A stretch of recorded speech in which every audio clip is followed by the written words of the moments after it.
ये कहानी दिल को चीर देने वाली है और इसकी शुरुआत होती है उत्तर प्रदेश के एक सूने गांव से, जहां माधव दास नाम का एक किसान अपने कर्ज और बेबसी के साए में घुटता रहता था। जब कर्ज चुकाने की आखिरी मियाद आई तो उसने अपनी बड़ी बेटी प्रीति को ठाकुर नाम के एक शख्स के हवाले कर दिया, ये सोचकर कि शायद बंबई में उसकी बेटी को अच्छी नौकरी मिल जाएगी।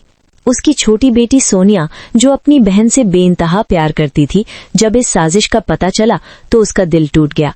उसने अपने पिता के पैर पकड़े, रोकने की कोशिश की, लेकिन माधव दास के कानों पर जूं तक नहीं रेंगी। सोनिया ने फैसला किया कि अगर प्रीति को बंबई जाना ही है तो वो भी साथ जाएगी, चाहे कुछ भी हो जाए। ये फैसला उसकी बहन के प्रति अटूट प्यार था, लेकिन उस वक्त उसे क्या पता था कि ये प्यार उन दोनों को एक ऐसी आग में धकेल देगा जिसकी गर्मी जिंदगी भर महसूस होती रहेगी। बंबई पहुंचते ही सोनिया की आंखों के सामने से उसका भ्रम जैसे पर्दा सा हट गया। ऊंची इमारतों की चकाचौंध गायब हो गई और उसकी जगह ले ली एक तंग बदबूदार गली ने, जहां उसे एक कोठे पर ले जाया गया। वहां का माहौल देखकर उसकी रूह कांप गई। जब फैसल नाम के आदमी ने उसकी तहकीकात करवाई और फिर उसे एक कमरे में बंद कर दिया तो सोनिया को पहली बार एहसास हुआ कि वो किस जाल में फंस गई है। उसकी दुनिया उजड़ गई। उस पर ड्रग्स और स्टेरॉइड्स का नशा चढ़ाया गया और उसे समझाया गया कि अगर उसने हाँ नहीं कही तो उसकी बहन प्रीति को मार दिया जाएगा।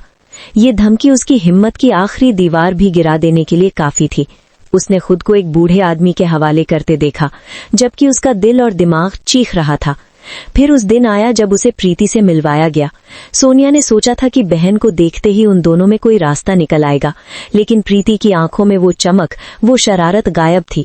उसने सोनिया की तरफ देखा तक नहीं, बल्कि उल्टा उसे दूर जाने को कहा। उस पल सोनिया ने अपनी बहन को खो दिया। ये एहसास उसके लिए मौत से भी बदतर था।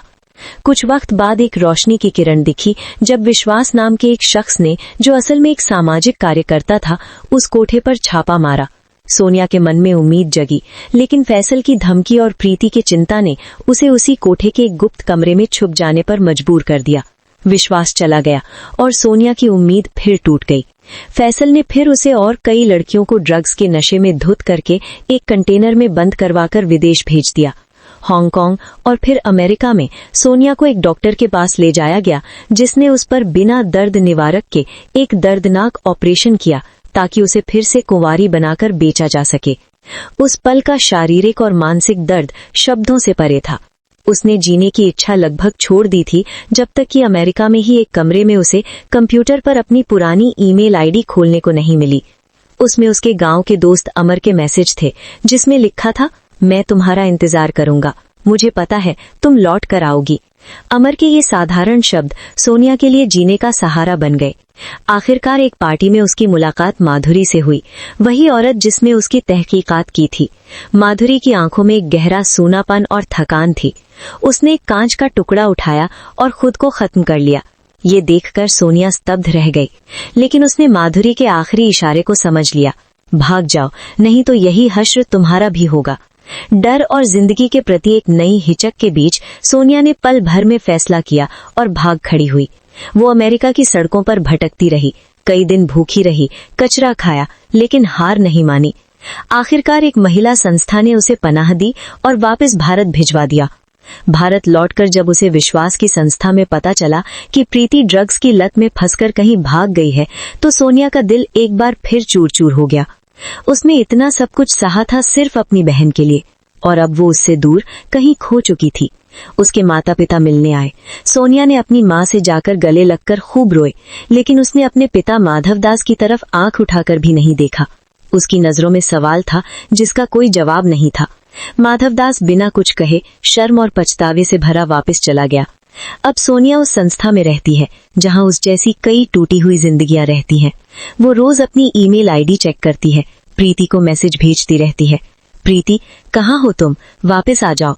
हर कदम की आहट पर उसका दिल धड़क उठता है, शायद प्रीति आ गई हो, लेकिन दरवाजा हर बार किसी और के लिए खुलता है। अमर भी उसे ढूंढते हुए आया, लेकिन प्रीति का कोई पता नहीं चला। कहानी यही खत्म होती है, लेकिन सोनिया का इंतजार खत्म नहीं होता।